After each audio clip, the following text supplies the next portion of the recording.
नमस्कार, आपका स्वागत है। आज की कहानी वो सभी महिलाओं को बेहद अपनी सी लगेगी जो हाउसवाइफ है।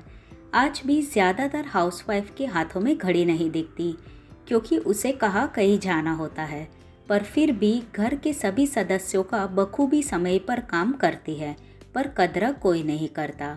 सभी लोगों के मुंह में बस एक ही बात निकलती है, वह तो पूरा दिन घर पर ही रहती है ना।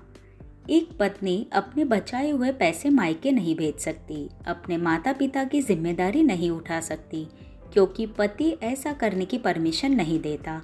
घर के सभी सदस्य खुद को रिलैक्स करने बाहर जा सकते हैं, पार्टी करने दूसरे शहर जा सकते हैं, वीकेंड बना सकते हैं, लेकिन एक घर की माँ एक हाउसवाइफ होती है जो घर छोड़कर कहीं नहीं जाती। आज भी घर संभालने वाली महिला का कोई वीकेंड नहीं होता। क्या हाउसवाइफ घर की जिम्मेदारियों से थकती नहीं? ऐसी ही महिला की सच्ची कहानी आपको बता रहे हैं, जिसे पढ़कर आप कह सकते हैं कि इस जमाने में भी ऐसी सोच रखने वाले लोग कौन हैं। हाउसवाइफ की अहमियत क्यों नहीं? माँ, बेटे और बहू तीनों ही खाने के टेबल पर बैठकर खाना खा रहे थे। खाते समय पति अपनी पत्नी को बोला, राधा, तुमने आज भी दाल चावल बनाया? खाना बनाने में तो आलस मत किया करो। बस हाउसवाइफ ही तो हो, तुम घर पर ही तो रहती हो। तुम्हें रसोई घर में कुछ अलग अलग खाना बनाने का अच्छा नहीं लगता क्या? क्यों रोज़ एक ही तरह का खाना बनाती हो? राधा बोली, आज मैं बनाने वाली थी पर रसोई में कुछ ज़रूरी सामान ख़त्म हो गया था, इसलिए नहीं बना पाई।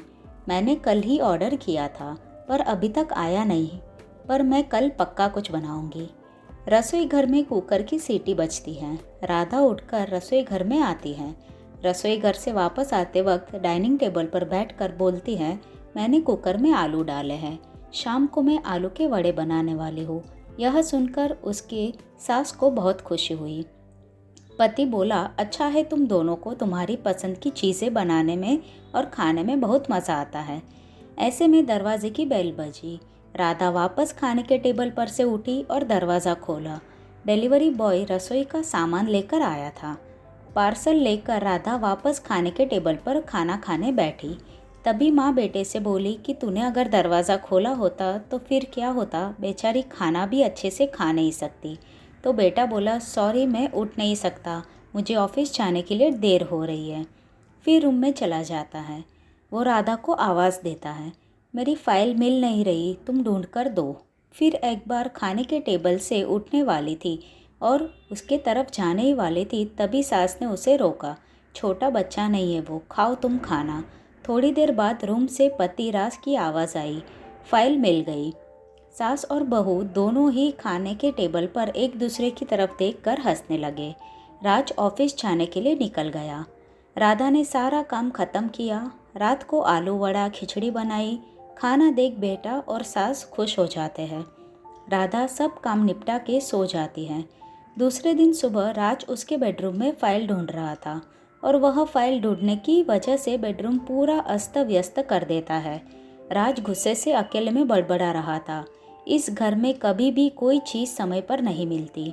इन औरतों को कोई काम नहीं होता, इसलिए दिन भर इधर का सामान उधर करते रहते हैं। उसकी आवाज़ से राधा वापस उसके रूम में आती है और रूम की बुरी हालत देखकर उसे पति पर गुस्सा आता है। वह राज को पूछती है, आप क्या कर रहे हो? तभी राज बोलता है कि मैंने तुम्हें पिछले दिन दी हुई फ़ाइल कहाँ पर है? राधा तुरंत वह फ़ाइल बाहर निकालती है और वह राज को दे देती है। राधा अपने पति से कहती है कि इतना सारा सामान बिखरने से पहले मुझे एक बार पूछा तो होता, कितना सामान बिखरा पड़ा है, मैं क्या दिन भर यही काम करती रहूं? उल्टा राज राधा पर चिल्ला देता है और बोलता है कि क्या काम रहता है दिन भर तुम्हें, इतना काम भी तुम नहीं कर सकती क्या? दिन भर सोते ही रहती हो सिर्फ। माँ के कहने पर हाउसवाइफ से शादी करके बहुत बड़ी भूल की मैंने। ऐसा बोलकर राज ऑफिस के लिए निकल गया।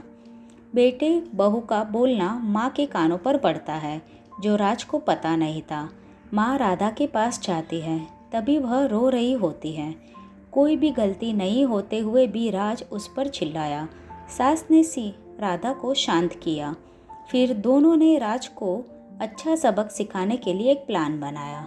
दूसरे दिन सुबह राज नींद से जागा और राधा को चाय के लिए चिल्ला रहा था। तभी माँ नज़दीक के सोफे पर बैठी थी। वह बोलती है, बहू घर पर नहीं है, वह किसी काम के लिए अपने मायके गई है। राज तुरंत फ़ोन निकालता है और राधा को फ़ोन करने लगता है। तभी माँ उससे रोकती है और बोलती है कि फ़ोन मत करो, वह मायके ही तो गई है, 2-3 दिन में आ जाएगी। राज फ़ोन रख देता है और माँ को बोलता है कि माँ चाय। तभी माँ बोलती है, हाँ 2 कप बनाना, मैं भी पीऊँगी। इच्छा ना होते हुए भी राज चाय बनाने के लिए रसोई घर में जाता है। माँ सोफे से खड़ी होती है, बेटे को पुकारती है। वो सोचने लगता है कि माँ उसे रोकेगी और खुद चाय बनाएगी, पर माँ बोलती है, मेरी चाय में शक्कर कम डालना। राज चाय बनाता है और चाय लेकर आता है। माँ और बेटा दोनों ही चाय पीते हैं। फिर माँ बोली, चाय अच्छी बनाई है पर राधा जैसी नहीं। वो चाय बनाती है तब तुलसी के पत्ते डालती है, उस चाय की तो बात ही अलग होती है। कोई बात नहीं, अगली बार तुम चाय बनाओगे तब ध्यान में रखना। राज उसकी माँ को देखते ही रह जाता है। थोड़ी देर बाद राज उसकी माँ को बोलता है, माँ आज मैं मटर पनीर खाना चाहता हूँ। माँ फिर से राज की तरफ देखकर बोली, अरे वाह, आज मेरा बेटा मटर पनीर बनाएगा और मुझे खाने के लिए देगा। अच्छा हुआ, बहुत दिनों से मटर पनीर खाने की इच्छा हो रही थी। तभी राज बोला, अरे माँ, मटर पनीर आपको बनाने के लिए कहने वाला था। तभी उसे माँ बोली, नहीं बेटा, मेरे घुटने में बहुत दुखते हैं, मैं इतनी देर रसोई में खड़ी नहीं रह सकती। तभी राज अपना फ़ोन निकालता है और रेस्टोरेंट से ऑर्डर देने वाला लगता है। तभी माँ उसे रोकती है और बोलती है, मुझे वह होटल का खाना पचता नहीं है, मुझे गैस हो जाती है, तुम घर पर ही बनाओ। शायद माँ से प्यार नहीं करते हो तुम राज। तभी खाना बनाने के लिए रसोई घर में जाता है राज। 1 घंटे बाद खाना तैयार होता है। 2 थाली में खाना लेकर राज उसकी माँ के पास आता है। राज ने दाल चावल बनाया है, यह माँ देखती है। राज को बोली, अरे बेटा, तुम तो मटर पनीर बनाने वाले थे ना। बेटा बोला कि माँ, यह आसान था बनाने के लिए। तभी माँ बोलती है, राधा होती तो आज उसने मटर पनीर बनाकर मुझे खिला दिया होता, पर जाने दो, तुम्हारे हाथों का बना हुआ खाना कहाँ मैं रोज़ खाती हूँ। ऐसा बोलकर माँ खाना खाने के लिए टेबल पर आकर बैठती है।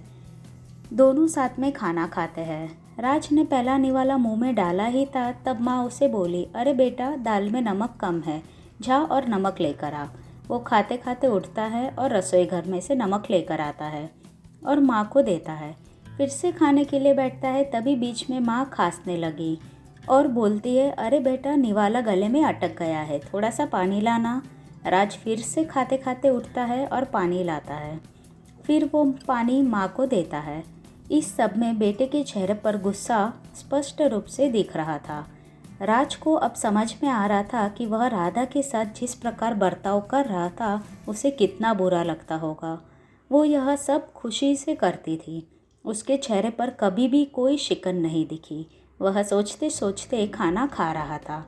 माँ यहीं पर नहीं मानी। खाना होने के बाद माँ राज को बर्तन धोने के लिए भी कहती है और माँ उसके रूम में आराम करने चली जाती है। माँ उसे परेशान करने का कोई मौका नहीं छोड़ती। वो राज को बुलाकर चद्दर ओढ़ने के लिए कहती है। उसके बाद राज रूम में बाहर जाता है तो माँ रोकती है और एसी का टेम्परेचर कम करने को कहती है।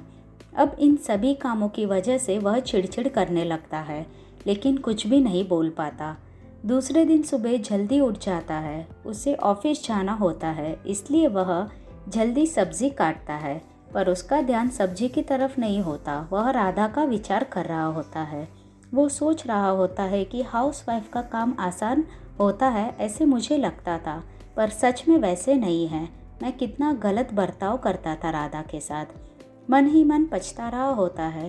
तभी सब्जी काटते समय अपनी उंगली काट लेता है। वह उठकर बेसिन में उंगली धोने के लिए जाता है। ऐसे में राधा उसके पास आती है और हाथ में पट्टी बांधने लगती है। मतलब राधा अपने मायके गई ही नहीं थी, रात से छुपकर उनके ही घर में थी। यह तो सास और बहू का प्लान था, एक हिस्सा था। राज राधा को देखकर खुश हो जाता है और उससे माफ़ी भी मांगता है। वह राधा को बोलता है कि घर का काम करना बहुत मुश्किल है। तुम घर पर रहती हो, तुम्हें क्या काम करना रहता है, ऐसा मैं हमेशा बोलता था, पर एक ही दिन में मुझे सब समझ आ गया। मैं तुम्हें ऐसा कभी भी नहीं बोलूँगा और इसके आगे हम एक साथ घर के काम करेंगे। अगर घर हमारे दोनों का है तो घर के काम भी हम दोनों ही करेंगे। दोनों का बोलना माँ बाहर सुन रही थी। वह दोनों के लिए बहुत ही खुश थी। दोस्तों, आपको यह कहानी कैसी लगी हमें ज़रूर से कमेंट में बताना। अगर वीडियो पसंद आई है तो लाइक एंड शेयर करना। धन्यवाद। जल्दी मिलेंगे एक नई कहानी के साथ।